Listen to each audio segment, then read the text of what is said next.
सबसे पहले गौ रक्षा के लिए मेरा विशेष ख्याल रहा है कि भाई जो इसमें देख रहे हो, तो मैं मन से भी बोला हूँ। गाय में लोग बाछी जो होता है उस पर ख्याल रखते हैं कि वो कल होकर दूध देगी, बछड़ा का कोई जरूरत नहीं है। हाँ। मैं बछड़ा संरक्षण पे ख्याल, इसलिए बछड़ा को भी ना भगाएं आप। बछड़ा रहेगा, प्राकृतिक गर्भाधान होगा, देसी से देसी गाय आएगी, है ना। अभी फ्रीजियन आ जाता है, चाहे एचएफ आ जाता है, बहुत तरह के, तो वो हम लोग का देसी गौ से दूर हटते जा रहे हैं। उसके लिए मैं गौ रक्षा के लिए और इस संस्थान में लोग जुड़ना चाहे, बहुत ऐसे लोग हैं जिनको सेवा करना है सनातनियों के लिए, तो कैसे जुड़ सकते हैं? इसके लिए विशेष शिविर हम लोग लगा रहे हैं। यहाँ पे एक काउंटर लगवाएंगे विशेष, जिसमें एक बाजाबते डायरी, उसके सनातन सेवक संस्थान का उद्देश्य क्या है, सारा उद्देश्य बताएंगे। और वो सनातन सेवक संस्थान का मुख्य उद्देश्य है बीमारों की भी सेवा। गौरी में सिर्फ बच्चियाँ ही नहीं, मेरी माँ भी गौरी स्वरूपा है, बूढ़ी जो वृद्धा हो गई वो भी गौरी है, ठीक है। सबों में मैं चाहता हूँ उनको जो दिक्कत होती है, बहुत सारे के बाल बच्चा बड़े हो जाते हैं, विदेश चले जाते हैं, या किसी के हस्बैंड नहीं रहे, किसी का बेटा न रहा, तो बेचारी अनाथ हो जाती है। वैसी माताओं के लिए हम लोग विशेष काम करते हैं कि उनको सब सुख सुविधा मिले जो एक माँ को मिलती है। वो अपना साक्षात विनाश का काम करते हैं। अगर किसी कसाई को अपने गौ को दे रहे हैं आप, तो आपका विनाश होना तय है। आपको पता नहीं चल रहा होगा, लेकिन विनाश उनका होता रहेगा। गंगा में जितनी गंदगियाँ होती है, किनारे में लोग ले जाके फेंक देते हैं, उनकी स्वच्छता जरूरी है। अरे वो गंगा जल से ही हम लोग की मुक्ति प्राप्त होती है लास्ट में। निश्चल गंगा रहेंगी तो वह इकलौती गंगा है जो हम लोग का पोषण के काम करती है। आप संस्थान चलाते हैं सनातन सेवक करके, जो गौरक्षक के लिए बहुत बड़ा कदम उठाए हैं। अगर उसमें कोई जुड़ना चाहे, उसका माध्यम क्या है?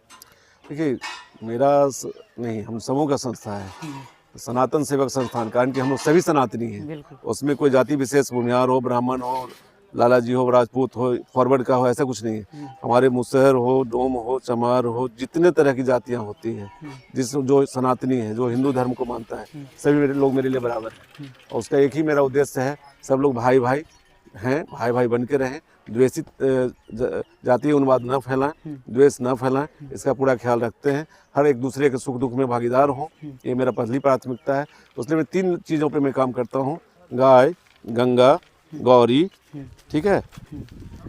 इन तीनों पे मैं सबसे पहले गौ रक्षा के लिए मेरा विशेष ख्याल रहा है कि भाई जो इसमें देख रहे हो, तो मैं मन से भी बोला हूँ।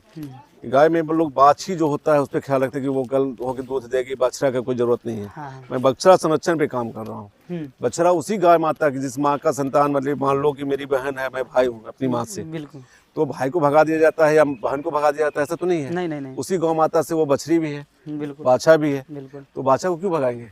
उसका उस दूध पे उतना ही है जितना बछड़ी का है। तो वो जो अब कृत्रिम गर्भाधान जो हो रहा है आजकल, उस पर विशेष लोग काम करें। मेरा कहना है कि प्राकृतिक गर्भाधान हो, इसलिए बछड़ा को भी ना भगाएं आप। बछड़ा रहेगा, प्राकृतिक गर्भाधान होगा, देसी से देसी गाय आएगी, है ना। अभी फ्रीजियन आ जाता है, चाहे एचएफ आ जाता है, बहुत तरह के, तो वो हम लोग का देसी गौ से दूर हटते जा रहे हैं। उसके लिए मैं गौ रक्षा के लिए काम कर रहा हूँ। चाहे वो बीमार गाय हो जाती है, एक्सीडेंट हो जाता है, तो लोग उसको छोड़ देते हैं, उस पर मैं काम कर रहा हूँ। गौरी में सिर्फ बच्चियाँ ही नहीं, मेरी माँ भी गौरी स्वरूपा है, बूढ़ी जो वृद्धा हो गई वो भी गौरी है, ठीक है। सबों में मैं चाहता हूँ उनको जो दिक्कत होती है, बहुत सारे के बाल बच्चा बड़े हो जाते हैं, विदेश चले जाते हैं, या किसी के हस्बैंड नहीं रहे, किसी का बेटा न रहा, तो बेचारी अनाथ हो जाती है। वैसी माताओं के लिए हम लोग विशेष काम करते हैं कि उनको सब सुख सुविधा मिले जो एक माँ को मिलती है। हर बच्ची जो हो, जिसके फादर नहीं रहे, जिसके भाई नहीं रहे, उस बेटी को भी वो पिता का फल मिलना चाहिए जो उसके पिता के रहने पे मिलना चाहिए। हर उस भाई का फल उसको मिलना चाहिए, जो उसके भाई रहता तो वो करता। वो हम लोग बढ़ चढ़ के उस पर काम करें, ये मेरा कहना है। गंगा में जितनी गंदगियाँ होती है, किनारे में लोग ले जाके फेंक देते हैं, उनकी स्वच्छता जरूरी है। अरे वो गंगा जल से ही हम लोग की मुक्ति प्राप्त होती है लास्ट में। निश्चल गंगा रहेंगी तो वह इकलौती गंगा है जो हम लोग का पोषण के काम करते हैं। अच्छा, और इस संस्थान में लोग जुड़ना चाहे, बहुत ऐसे लोग हैं जिनको सेवा करना है सनातनियों के लिए, तो कैसे जुड़ सकते हैं? इसके लिए विशेष शिविर हम लोग लगा रहे हैं। यहाँ पे एक काउंटर लगवाएंगे विशेष, जिसमें एक बाजाबते डायरी, उसके सनातन सेवक संस्थान का उद्देश्य क्या है, सारा उद्देश्य बताएंगे। और वो सनातन सेवक संस्थान का मुख्य उद्देश्य है बीमारों की भी सेवा करना। किसी भी तरह का से हम लोग सेवक हैं, सनातन सेवक हैं। आप लोग भी सब सनातन सेवक बन के रहो, किसी भी कहीं कहीं कोई वृद्ध आदमी कोई भारी सामान ही ले जा रहे हो, तुम खाली हाथ हो, तो भाई उसका मदद कर दो, उसका भारी सामान ले जाके जहाँ वो जाना चाहते हैं जितना तुम मदद कर सकते हो उसको। ट्रेन में जा रहा है, फ्लाइट में जा रहा है, टमटम पे जा रहा है, ऑटो पे जा रहा है, गाँव आ रहा है, तुम देख रहे हो कि हमसे ज्यादा वृद्ध है, उनको लाचारी हो रहा है, बेचारे परेशान हो रहे हैं, पसीना आ रहा है, तो उनके सुख दुख में तुम भागीदार हो जाओ, उनके दुख में उनको बोलो लाइए चाचा, लाइए बाबा, हम लेते चलते हैं, घर तक चलिएगा ना। इस तरह की भावना उत्पन्न करना मेरा मुख्य उद्देश्य है। और उसका एक ही उद्देश्य, तुम लोग जुड़ने के लिए यहाँ पे शिविर लगाएंगे, वो रजिस्ट्रेशन होता है, 200 रुपया उसका शुल्क है, और मासिक शुल्क 200 रुपया देना है, ठीक है। हर लोग अपने घर से 200 रुपये का बहुत महत्व तो है नहीं, लेकिन वो 200 रुपया अगर हम लोग हजारों की संख्या में जमा करेंगे तो बहुत बड़ा पैमाने पे पैसा हो जाएगा। उससे किसी अनाथ बेटी का, अनाथ गाय का बड़े पैमाने पे हम लोग काम कर सकते हैं, शादी विवाह कर सकते हैं, पढ़ाई कर सकते हैं। दादाजी कह रहे हैं कि अगर जो 200 रुपये आप दे रहे हैं वो समाज के सेवा में लगेगा, और मुझे नहीं देना है, मेरे पास नहीं देना है, आप अपने पास जमा रखें। फिर एक उसकी संस्था का एक क्राइटेरिया है, उनके जो बोर्ड ऑफ मेंबर जो हैं उनसे बात करके विचार करके जो अनाथ है उनके पास आप खर्चा कर सकते हैं। उस पैसे से मुझे कुछ नहीं करना है, उससे सेवा बस खाली मेरी जानकारी में हो कि किसका उपकार हो रहा है। अच्छा दादाजी, हम ग्रामीण में पहले गाय बहुत पालते थे, लेकिन धीरे धीरे अब उसका लोग कम पालने लगे हैं। लोग सोच रहे हैं कि गाय पालने से क्या होगा, अपनी मानसिकता कहीं और लेके चले गए, भाई नौकरी करते हैं, गाय से क्या है।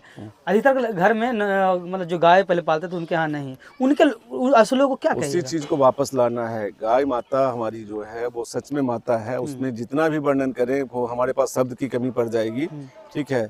उनका कृपा अनाथ है, उसमें कितने देवी देवताओं का वास होता है, इनके एक रोम रोम में देवी देवताओं का वास होता है, और बहुत सुख और चैन छीन जाना गाय ना पालने का ही परिचय है। अभी जितने लोग हैं मैक्सिमम लोग को देख रहे हैं कि ये बीमारी वो बीमारी, इतनी परेशानी, पूरा परेशान रहते हैं, वो घर से गाय का जो तिरस्कार किए हैं, दूर चले गए हैं गौपालन से।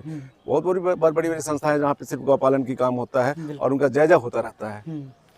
जो वैसे लोग भी हैं जो अपने गाय को या फिर बछड़ा को किसी कसाई के हाथों बेच देते हैं, उनके लिए क्या संदेश देगा? कि मेन रूप से हमारे ही गौ माता हैं, दूसरी जगह जाके उनको काट दिया जाता है। वो अपना साक्षात विनाश का काम करते हैं। अगर किसी कसाई को अपने गौ को दे रहे हैं आप, तो आपका विनाश होना तय है। आपको पता नहीं चल रहा होगा, लेकिन विनाश उनका होता रह रहा होगा। वो विनाश होना तय है। ना वो अपने खुद सुकून में रहेंगे, ना उनके बाल बच्चे सुकून में रहेंगे, ना उनके परिवार के हित कुटुंब रहेंगे सुकून में। उनका विनाश होना तय होता है। वैसे लोगों को मैं सलाह दूंगा कि जब जागे तभी सवेरा पे जो भी गलत हो गया है उसके लिए पश्चाताप करें और फिर से गौ पालन करें और गाँव कसाई को न दें। अच्छा, ज़्यादातर जो श्रद्धालु आने वाले हैं शिवरात्रि में, उनके लिए क्या संदेश आपका रहेगा दादाजी? बस बहुत शांतिपूर्वक है। भगवान में आस्था है तो भगवान को प्रणाम करें, भगवान से आशीर्वाद प्राप्त करें। और मेरा खुद का कार्यक्रम नहीं, आप समूह का कार्यक्रम है। इसको 4 चांद लगाएं और दिन दुगुना रात चौगुना फल मिले आपको, बढ़ता वृद्धि हो, यही मेरी कामना है। बहुत बहुत धन्यवाद। Thank you.